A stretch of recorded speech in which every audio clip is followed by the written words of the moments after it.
गांधी वाड्रा ने भी जबरदस्त तरीके से वहां पर प्रचार प्रसार किया है। हिमाचल प्रदेश में भी सुबह 8 बजे से वोटों की गिनती शुरू हो जाएगी। ये जो आत्मविश्वास है बीजेपी का, ये कौन कौन से मुद्दे ऐसे हैं जिसके मद्देनजर सीएम की ओर से दिखाने की कोशिश की जा रही है? देखिए चित्रा, बड़ा दिलचस्प रहा है ये चुनाव। मुद्दों के ऊपर चुनाव लड़ा गया। भारतीय जनता पार्टी ने इस चुनाव में जो मुद्दे उठाए, उन्होंने कहा कि हमने हिमाचल से वंदे भारत ट्रेन शुरू की, हम हिमाचल में एम्स लाए, उन्होंने अयोध्या का मुद्दा यहां पर उठाया, मंदिरों की तस्वीरें हिमाचल में जगह जगह पर लगाई। लेकिन कांग्रेस ने जनता की नब्ज को पकड़ा और कांग्रेस जो है मुद्दे उठाकर लाई। ओल्ड पेंशन स्कीम, अग्निवीर, महंगाई, बेरोजगारी, सेब के बागवानों का, और इन मुद्दों पर कहीं ना कहीं कांग्रेस भारतीय जनता पार्टी पर भारी पड़ी। हालांकि प्रधानमंत्री मोदी ने खुद कमान संभाली, अमित शाह गृह मंत्री यहां पर आए, भारतीय जनता पार्टी के तमाम बड़े बड़े नेता आए, राजनाथ सिंह हो, कोई किसी भी बड़े नेता का नाम आप ले लीजिए, वो यहां पर चुनावी मैदान में उतरे। कांग्रेस में जरूर राहुल गांधी चुनाव प्रचार करने यहां पर नहीं आए, प्रियंका गांधी ने कमान संभाली। भारतीय जनता पार्टी की तरफ से डबल इंजन का नारा दिया गया और यहां पर लगभग हम लगातार बात सिर्फ भारतीय जनता पार्टी कांग्रेस की कर रहे हैं, लेकिन एक और पार्टी जिसने पहली बार इन चुनावों में ताल ठोकी, आम आदमी पार्टी। दिल्ली के एमसीडी चुनाव में या गुजरात के चुनाव में हम आम आदमी पार्टी की चर्चा करते हैं, लेकिन हिमाचल के चुनाव में पहली बार अरविंद केजरीवाल, भगवंत मान और तमाम आम आदमी पार्टी के नेता यहां पर आए और जिस तरीके से वहां पर लिखित गारंटी दे रहे हैं, इसी तरह की गारंटी अरविंद केजरीवाल ने यहां पर भी दी और यहां पर भी ये कहा कि आम आदमी पार्टी सरकार बनाएगी। हालांकि जैसे जैसे चुनाव आगे बढ़ता गया, अरविंद केजरीवाल पीछे हटते गए और उन्होंने हिमाचल का रुख छोड़कर गुजरात की तरफ कर लिया। फिलहाल थोड़ी सी तस्वीरें दिखा देता हूं, क्योंकि अगर हिमाचल में खड़े हो और पहाड़ और ये ठंड का नजारा ना दिखाएं तो तसल्ली नहीं होती। भारतीय जनता पार्टी ने जो है डबल इंजन का नारा दिया था, लेकिन इतना जरूर तय है चित्रा की डबल इंजन का तो मुझे पता नहीं, यहाँ पर डबल कपड़े जरूर पहनने पड़ रहे हैं, क्योंकि ठंड लगभग 0 डिग्री टेम्परेचर शिमला का हो जाता है। तस्वीरें आप देख रही हैं, हल्की हल्की रोशनी छाने लगी है पहाड़ों से और जैसे जैसे ये रोशनी बढ़ेगी वैसे वैसे अब चुनावी अपडेट भी शिमला से और पूरे हिमाचल से आने शुरू हो जाएंगे।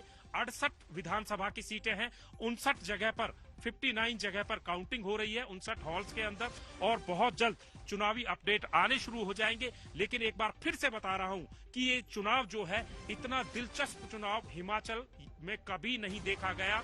हिमाचल में अमूमन तस्वीर यही रहती है कि राज बदलता है, लेकिन भारतीय जनता पार्टी ने अब की बार नारा दिया, राज नहीं बदलेगा बल्कि रिवाज बदलेगा, यानी कि जो परंपरा थी उसको बदला जाएगा। लेकिन जो एग्जिट पोल है वो अभी भी कह रहे हैं कि रिवाज यहाँ पर कायम है। और देखिए, एग्जिट पोल के आंकड़ों को लेकर बड़े सारे पसुपेश भी हैं, क्योंकि कल एमसीडी में हम सब ने देखा था, अब बीजेपी को 100 क्रॉस करते हुए कोई भी नहीं दिखाया, लेकिन बीजेपी ने एमसीडी में 100 क्रॉस कर लिया था। ऐसे में एग्जिट पोल को लेकर अपने अपने दावे, लेकिन फाइनल आंकड़ा क्या रहता है ये देखना महत्वपूर्ण रहेगा। फिलहाल हम आपको दिखा रहे हैं बीते कई सालों का जो रिकॉर्ड रहा है गुजरात इलेक्शन का, वो क्या रहा है।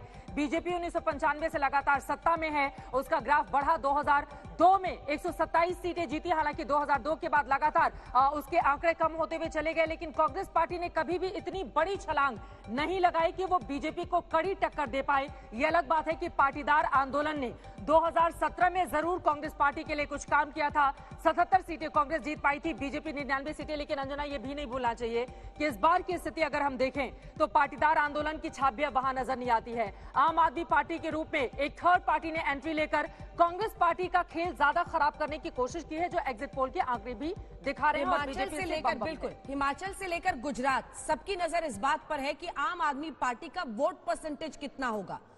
हिमाचल में भी अगर आप देखिए तो एग्जिट पोल के अनुमान के मुताबिक हमने लगभग 2% वोट उन्हें दिए हैं।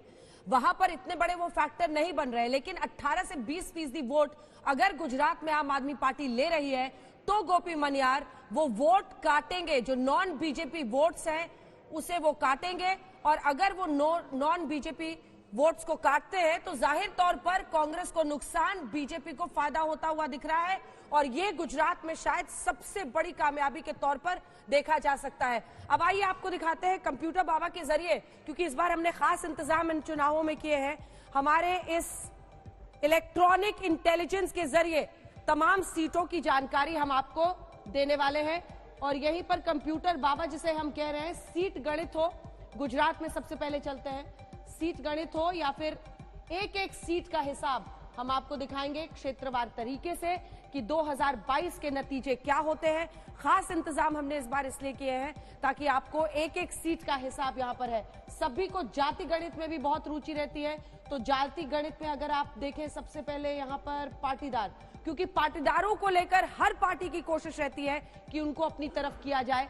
पाटीदार वाली जो 53 सीटें हैं, 53 सीटों पर उनका असर मानते हुए यहां पर किसका आंकड़ा कहां पर पहुंचता है, इस पर हमारी नजर रहेगी। ऐसे ही हम आपको दिखाएंगे ठाकुर। देखिए, हमने आपको दिखाया है हार्दिक पटेल हो या अल्पेश ठाकुर, दोनों पिछली बार जो त्रिकोणीय था बड़गांव से, हालांकि इस बार जिग्नेश मेवानी कांग्रेस के टिकट पर है, वही एक है जो उधर रह गए, वरना 2 चले गए हैं आम आदमी पार्टी में, जिसमें अल्पेश कटीरिया है, गोपाल इटालिया को आप देख रहे हैं। वहीं हार्दिक पटेल और अल्पेश ठाकुर अब बीजेपी से चुनावी मैदान में है।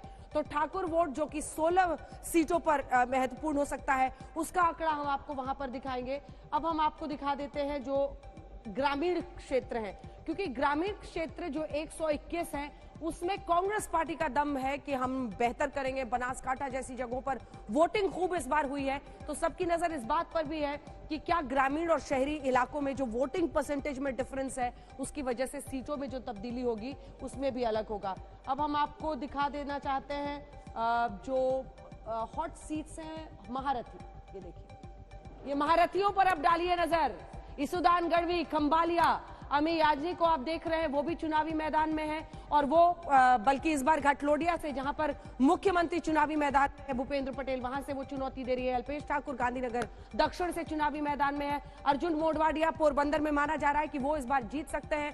कांग्रेस का गढ़ है वो इलाका, वहां पर कांग्रेस पार्टी फिर से ठीक कर सकती है। तो ये आप देख रहे हैं कि पूर्व अध्यक्ष भी है पोरबंदर गुजरात से, ये चुनावी मैदान में उतर सकते हैं। इसी के साथ गोपाल इटालिया, इस बार आपने देखा है कि वो सूरत के इलाके से है। दुर्लभ जी जो देथारिया है वो है। रिवाबा जाडेजा पर सबकी नजर है, जामनगर से वो है, रविंद्र जाडेजा की पत्नी है। क्या वो पायल कुकरानी, इन पर खास नजर, क्योंकि ये जिस इलाके से चुनावी मैदान में है, यहां पर आरोप यह है कि नरोदा पाटिया दंगा केस के आरोपी की ये बेटी है, इस वजह से भी इन पर नजर रहेगी। बिल्कुल।